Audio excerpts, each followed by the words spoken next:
Okay, let's go back to the game here. We're talking about level 2, and I want to start showing you guys how to determine. So we're going to play a game, and it's called the Rule of 4. Okay. Oh, forgot to put that in there. Rule of 4. Now, what does that mean? Well, it means that we have to have at least 4 players in order to get out of our trade. Okay? And you'll understand this when I start to show it to you. Now, we've all agreed that in this particular snapshot, the immediate direction of momentum is to the downside. Everybody with me? Okay? There's more supply than there is demand. Okay? We could make the case, how far could it fall? Well, we do see some pretty big stuff down here at 06 and again at 05, do we not? So we know it's not going to fall very far. Right? Okay, but let's work with it here for a moment. Let's say we went out and we bought this for full retail at 09. Okay? Now, of course, we could offer it for sale, but if we really wanted to sell this product and get rid of it, we'd have to sell to the bid, would we not? Okay? So here's where the rule of 4 comes in. For this game and this exercise and concept of risk, we count down to 4 players. 1, 2, 3, 4. We would sell it to Island for 1707. We bought it for 1709, and we can sell it for 1707. What is our risk? 2 cents. What is our profit motive? 3 to 1. What is 3 times 2 cents? 6 cents. 6 cents plus 09 would be 1715, right? That would be our goal. Minimum. Can we get to 1715? Can't even see it on the board. Okay, we got a tremendous amount of 09s, even more 10s, okay? And we can't see even the 11s. This 11s may go for a long ways, huh? So even though our risk is only 2 cents, our profitability isn't worth much, is it? Now, the reason I chose the rule of 4 is because as beginners, you guys are going to make execution mistakes. You want to get out at the 08 to B trade, but by the time you get the number in there and you pick the right thing and you hit the button, 4 of these guys will disappear. That's why I chose it. Okay, so if we went long, everybody stay with me here. If we went long, we had a 2 cent risk and we had a 6 cent goal to justify our 2 cent risk, but we can't make our goal. So we shouldn't take the trade, right? Okay, let's work it the other way. What if we were to sell it short to the 08s? And we played the rule. Now we sold it, so we're buyers. Who do we need? Sellers, huh? If we're a buyer, we need sellers, and those guys are located on the ask. So now we count 4. 1, 2, 3, 4. We're going to get it back from Lightspeed, and it's going to cost us 1709. What's our risk? 1 penny. Wait a minute. The long was a 2 cent risk, and the short is only a 1 penny risk. I don't know if it's a better trade, but do you see that going short right now is half as risky as going long? Okay, good. Now, what's our profit motive? 1 times 3 is 3 cents. 3 from 08 is 05. Can we get to the 05s? Well, at least we can see them. But do we have any stumbling blocks along the way? Yeah, we got a couple of guys there with some very large, unusual share size. We got a 10,000 and a 10,000. So the short is less risky and it has a little bit more profitability. Which trade do you want to take? Short, or you want to leave it alone? Pass. Yeah, it's going to be very difficult. If level 2 helps us see stuff, doesn't it also point out where support and resistance might be? And then we have to make a decision. Is it worth it opening the trade, even for a penny risk or twice as much in a long? And the answer is probably not. If I can't clearly see my goal and get to it, why am I doing this? As an exercise? No. Look at the bid and ask columns for support, pockets of support and resistance. Also check how thin the price levels are. This can be an indication of volatility. Okay, now we have a wider spread. We were playing with a penny stock. Now we have what? A 6-cent spread, huh? Play the game with me for just a moment. Let's buy the 97s. Okay, 1, 2, 3, 4. We can get out with light speed. Okay, so our risk is 6 cents. 3 times 6 is 18. 18 plus 97 would be what? 31.15? Is that right? 31.16? 31.15. 31.15. Can we get there? Why not? Where's our blockage? What price? Well, guys, are we going to have a problem at a round number of 31? And isn't that the biggest blue block or biggest block up there? Remember, round numbers are always natural support and resistance areas. But compared to the last trade, at least we can see it, can't we? And there are some thin levels with only a couple of hundred shares between us and it, with the exception of those 31s. If we can clear the 31s, we have an opportunity to get all the way up to, what's the next level? Probably the 3110s. I see about 900 there. Okay, there's 300 and 300 and 100 and 500. So if we can get through the 31s, we have a pretty good shot of getting up here at least to the 10s, if not the 15s. Let's sell it short. We sell it to the 91s. Watch our risk go up now. 1, 2, 3, 4. We're going to buy it back for 31. What's our risk now? 9 cents. What's our profit motive? 3 times 9 is 27. 27 off of 31 bucks is how much? 63, 65 cents, somewhere in there? 64? Okay, thanks. 64, can we get there? Well, we can see way down here at the bottom we got a 68 and a 69, but do we have some tough sledding? Well, once we get past this 700 shares, we got what? We got 700 here at the 3076. It's more risky, okay, to go short than it is to go long, okay, but our goal is a little bit closer, isn't it? There's not as much support between us and gold. What did I tell you? Did I tell you that if you're going to make a bigger reward, you're probably going to find you have a little bit more risk? Okay? So, what do you want to do? You want to take this trade, either trade? No. Nah, this still isn't. It isn't clear. Okay? But do you guys understand why I'm doing this? Okay? And just, we start to get an idea of where pattern... Try to figure it out. It's moving. Okay. But when we put you behind the wheel of a car at 20 miles an hour, you can miss the trash cans. Okay? But now you can miss the orange pylons and probably weave in and out of them when nobody's looking, huh, Al? Okay, go out there and slalom that Lexus. Yeah, exactly. And this is the first step in getting used to it, people. These are drills. I want you to start looking at static screens, and then I want you to start looking at moving screens and see if you can see where we're going with this. You ready? How about this one? First thing you do is what?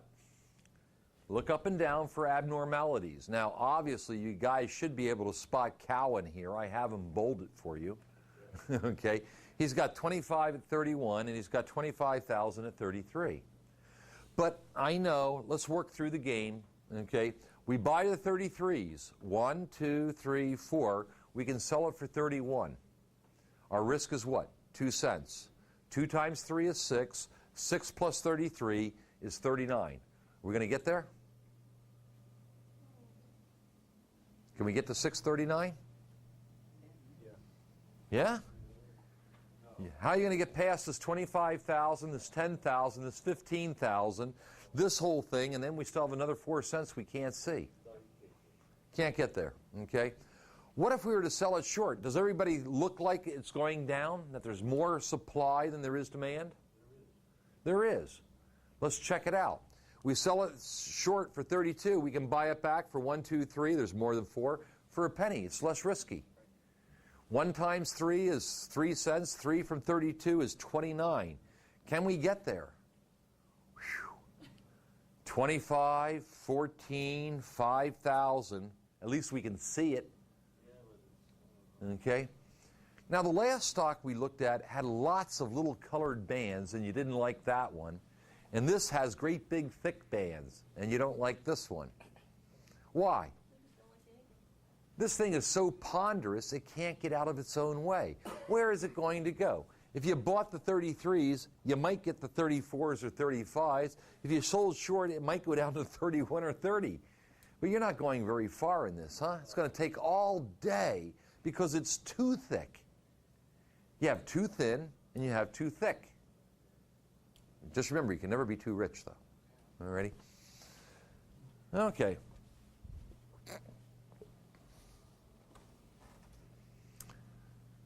Again, here we see some very, very thin levels. This tells us the stock could potentially move down very quickly, or it can move up. You ready?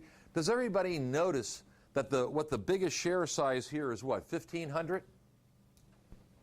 You see how fast I did that? Zip, like that. Okay? Just have to look for odd things. Everything was a 3-digit. There was a 4 one. Okay? Notice that we're missing prices. We go from 89 to 87. Where's my 88s? Okay, where's my 84s and 83s? Where's my 80s? Okay, where's my 77s? You know, everything's missing. You know, look on this side. Here's our 31s. Where's our 02s, 01s? Okay, where's our 06s, 07s, 08s? So this is kind of like walking across a canyon on very weak boards. Okay, all we have to do is lose one board and we could fall down either direction. Fall down either direction. Never mind.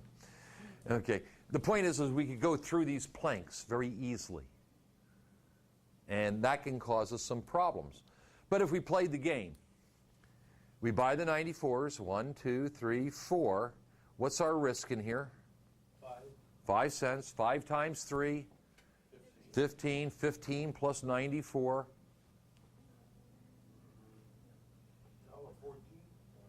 Yeah, somewhere down in here. Around 13, 14, 31, 13, 13, 14 cents. What's our same problem? Round number. We got to get through that, but at least we know that if we can get this thing moving up, it can go through these planks very quickly. This one's a little thick. These are all balsa wood.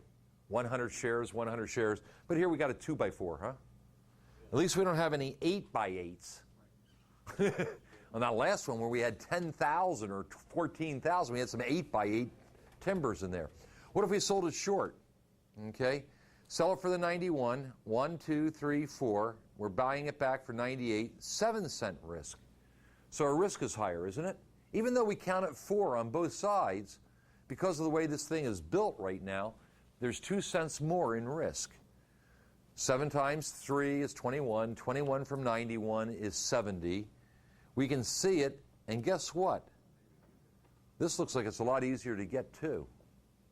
So even though there seems to be a bigger yellow box on here, I would want to look at what? The rest of the market, and if there's any sort of weakness in it, I would take this stock short before I would take it long. Even though in the instant, which way is momentum? Up. Okay? Now the next thing I want you guys to start learning to do is we were looking at the yellow box right now for our indication.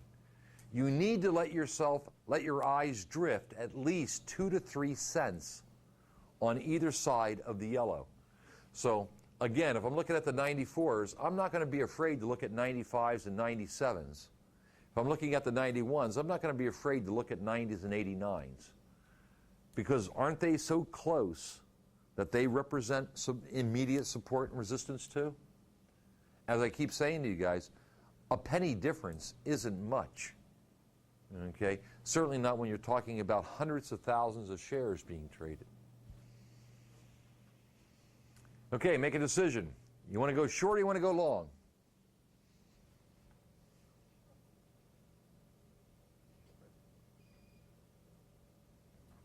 Okay, you got to make your decision. Everybody want to go short? It went up. Okay? What's happening here?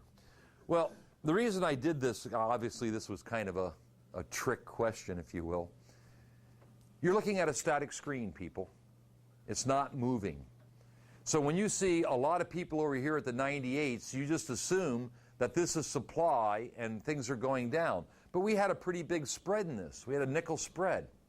What's really happening is that Merrill Lynch and Inca are holding the line here, and they have some of the bigger share size at 700 plus an 800. One is an 800. So Schwab jumped in front of these guys, so he'd be the best bid. And then Island came along and jumped in front of Schwab, so he could be the best bid. Why? Well, they don't want to pay full 98, but they're willing, they don't have to sit here and wait for 90s that they're not being filled on. So they're upping the ante. Remember our swap meet? If we walked up to the guy with the silver hat and the 2 beer cans, and he said 10, and we said 8, and then he said 950, and we said 8, and he said 925, and I said 8, what's the next words out of his mouth? Goodbye. Buzz off, goodbye, get out of here. Wait a minute, he sold it for $9 when I matched him, but he stopped at $9.25 this time. How come? Because people like to trade. People think this is fun. And if you meet them halfway, they'll go more than halfway. But if you're obstinate and you just say, I'm not moving, okay, well, they just won't fill you. They'll go find somebody else. And that's exactly what these two have just done. They looked here, and they were probably sitting at the 90s for a while. And finally, Schwab said, to heck with this. What's 3 cents? I want to get into this stock. So he raised his bid. Island said, I'm not going to compete with these yahoos. So he jumps up an extra penny. But at the moment you saw it, you saw 98 by 93. You saw 3 players, and you didn't add them up. 3 players with 400 shares against 1 player with 500. So you were influenced by size of box, not size of shares. You want to see it again? If you don't believe me, I'll move it back, okay, real quick.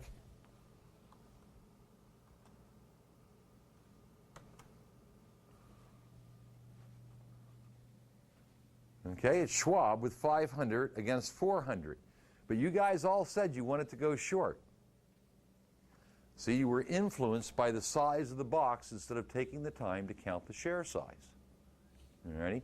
And of course now we see Island step in there ahead of it, and it's still 400 by 100 now. Is the stock going up or down?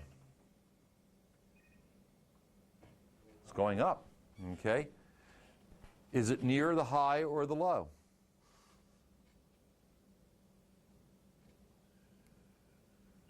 A little closer to the high, but it's pretty much in the middle, isn't it? Yeah. It's what, 43 cents off, or excuse me, 33 cents off of the high, and it's about 40, 50 cents off of the low.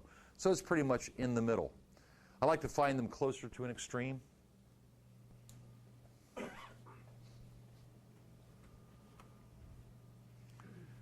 We see many buyers at the inside bid and another block of sellers at 990. Is this trade safe as a long or a short? What is your risk on this trade? Okay. Again, I'll give you a hint. This might be another trick question. Okay, let's play the game. Buy the 89s, so we can get out in 4, so we have 1 cent risk on a long. Okay. If we sell the 88s short, we have to buy back the 90s. We have a 2 cent risk. So we know that long is safer from a potential risk standpoint, don't we? Is this stock going to go up, though? We got Goldman Sachs in here. Is he worth more than 1,000 shares just by his very presence? Oh, yeah. Darn it. So it's not just a function of the size of the box. It's not just a function of the size of the shares. It's also the quality of the player. Yeah, he's not showing it all. Yeah, I mean, he's showing 1,000 shares, but I'm here to tell you that Goldman Sachs has never sold 1,000 shares of anything. 100,000, 10,000, a million, but not 1,000, okay? So we have to always be mindful when we look at this information to A, not get hooked up on the size of the box, always look for abnormalities in share size. Determine where our risk in our immediate direction, but be mindful of the quality of the players that we're trading with or against.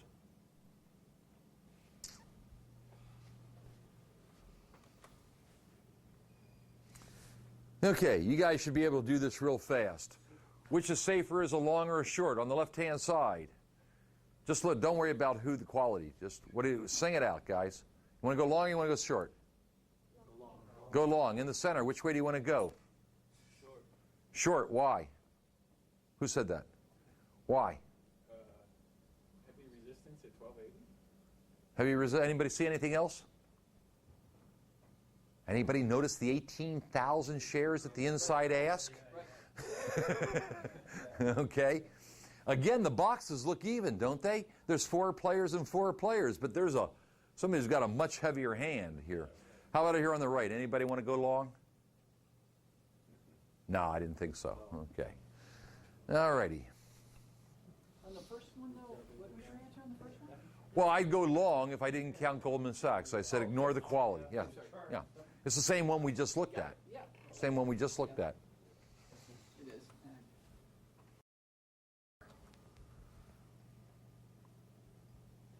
Okay. This is kind of an answer to Carl's question. One more time. Level 2 is the leftovers of the market. Remember, there's a lot of trades that are going on, okay, that are not showing up here. These are the ones that aren't being traded. These are the guys that have a difference of opinion.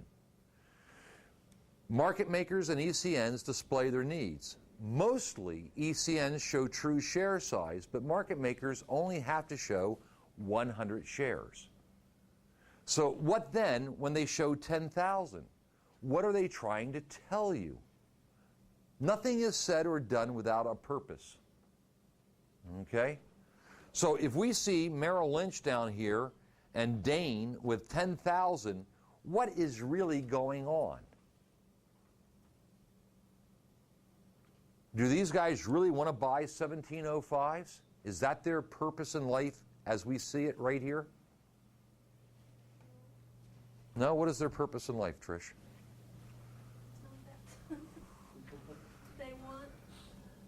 They're trying to influence it, but I don't. Which way are they trying to influence? By showing large share size as buyers.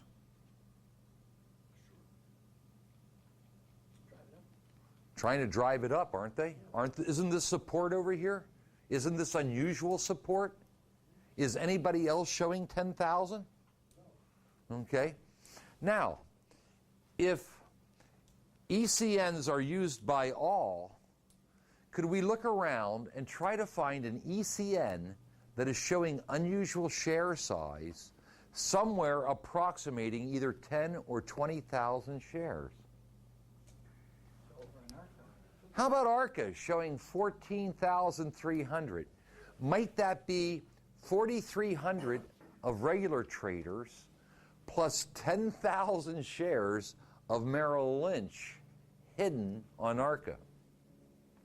So what's Merrill Lynch trying to do? Is he really trying to buy, or is he trying to sell at a higher price of 1409? And if he sells a lot at 1409, it wants to come down, so he needs to show support. Maybe his brother-in-law works at Dane, and he says, hey, listen, Harry, I'm running a game on the market. I need a little support here. Can you show 10,000? Now, of course, that's collusion. They wouldn't do that, would they? Oh, he's on camera. Forget it. Okay, so why is this going on? I don't know, people. I don't know that that is the game. I'm telling you that you have to be suspicious of it. Isn't it interesting that these guys are showing 10,000 and this guy is showing 14,000, 10,000 and 4,300? Just seems remarkable to me.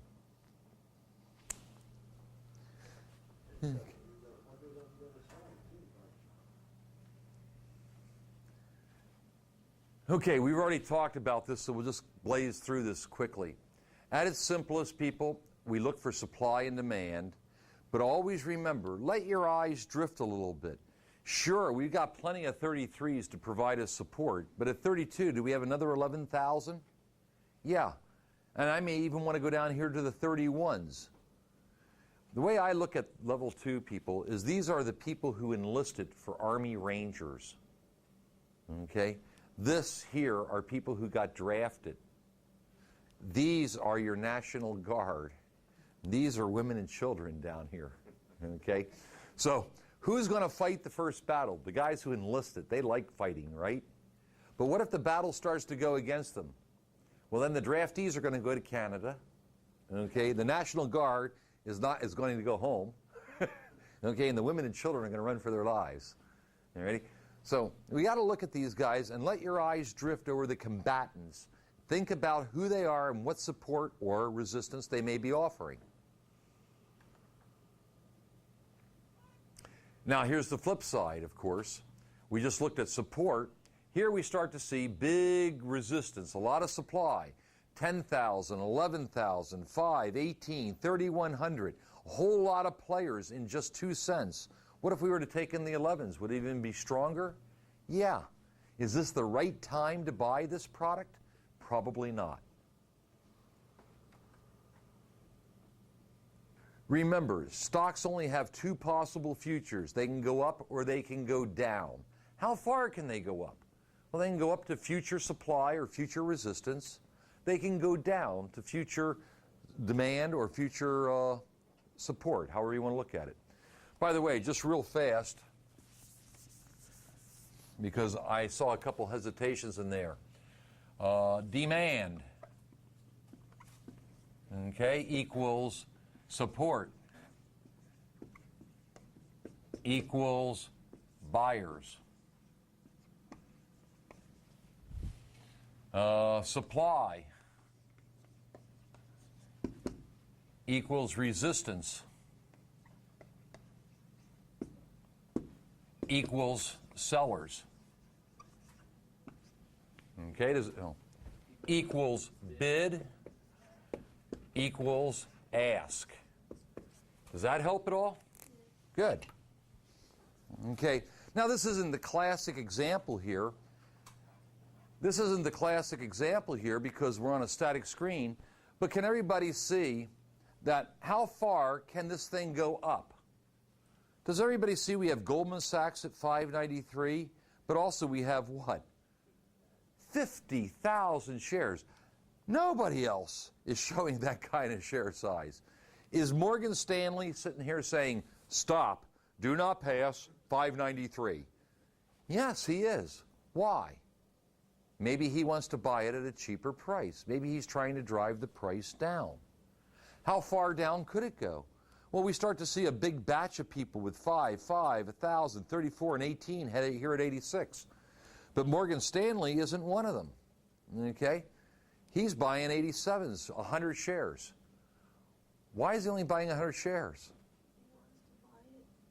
Because he doesn't want anybody to know he's buying. What are we going to do? We're going to look at the prints. What are we going to see going by here? 587, 10,000. 587, 5,000. 587, 20,000. But Mike, Morgan Stanley wouldn't lie, would he? Oh, say it isn't so. Okay.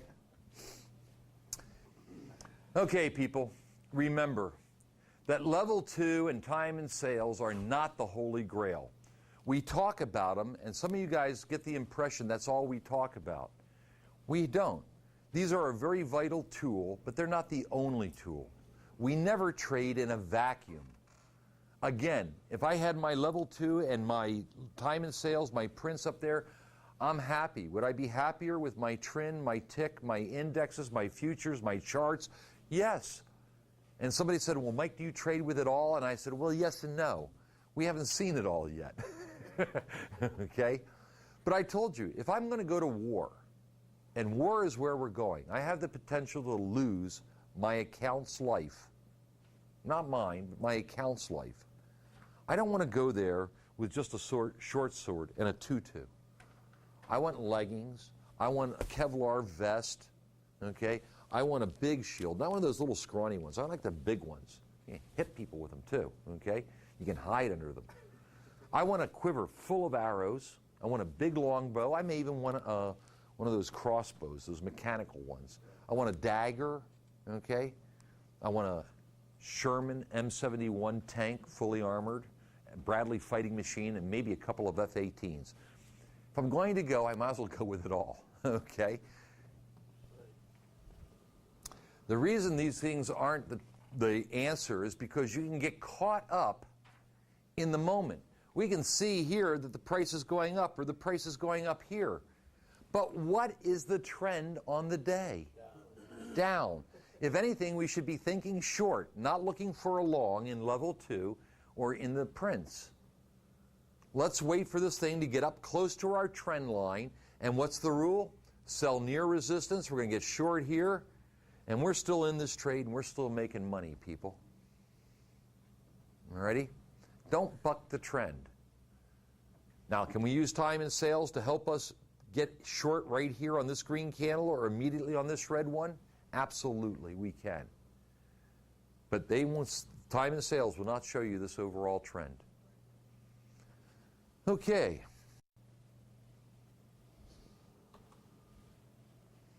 We've got to learn to avoid the two big V's of volatility and velocity. If we do not, we're going to find that we're going to get hammered. We're going to start taking big losers.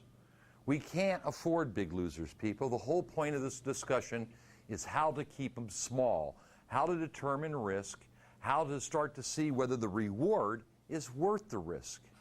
Now, again, I'm not here to teach you to play for 2-cent winners times 3 cents to make 6 cents. That's not the point. The point is to start to evaluate in your mind, what are your goals? How much can you make based on your charts or based on level 2?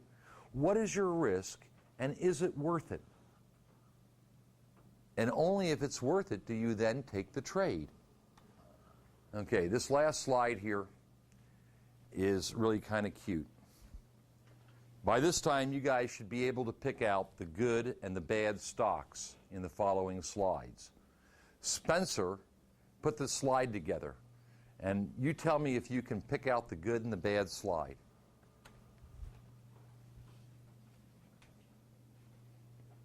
Does anybody notice that he put the title over the bad stock? It said good and bad, but what did it come up? Bad and good, okay? Bad. Highly volatile, not so much of a widespread, but missing prices, thinly traded. Good stock. Robust, can see pennies in here, all the prices are represented, but it's not too overburdened. We can see some price levels in here.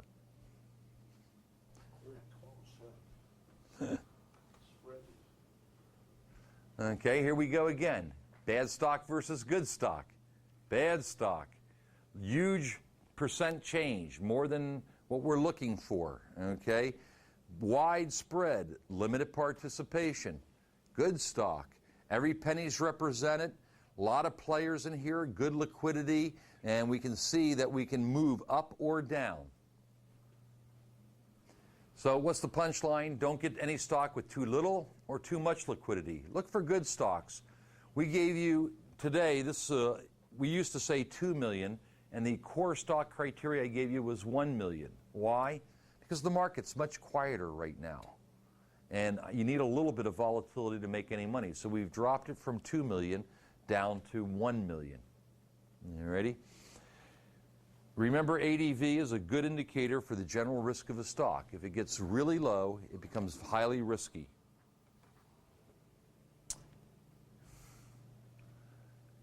Now, I want you guys to look at this for a second. Some of you are going, well, man, I don't know if I like that level 2. I've already showed this to you on the board.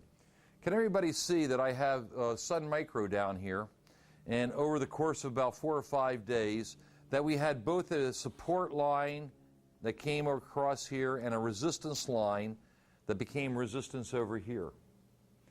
Notice that I have scrolled down, that I'm not all the way indexed against the top, so that I can see down here. This is 889, just below the $9 area here. What was resistance over in this neck of the woods is going to be resistance now. Why? Well, because here are the people who are selling at 889. Look what we got here.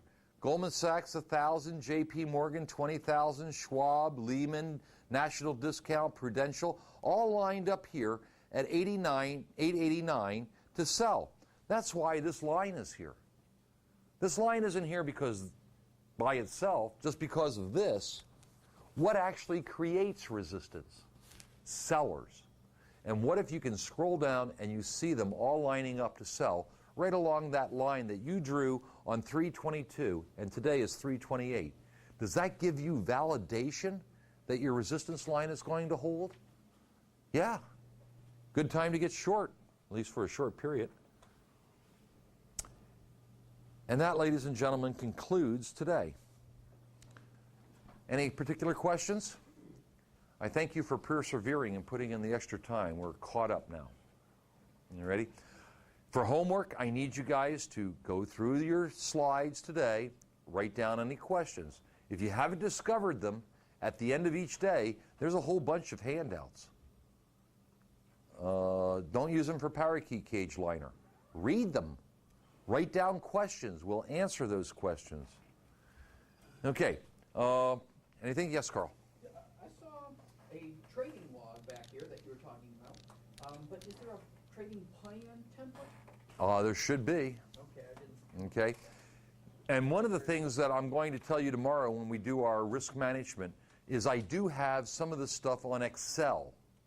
Okay. So rather than you have to rebuild everything, all you have to do is write me an email and say, Mike, would you send me the Excel trade log? And then I'll email it to you. You'll have it electronically. You won't have to put any formulas or anything else in it. And I'm happy to do that for you.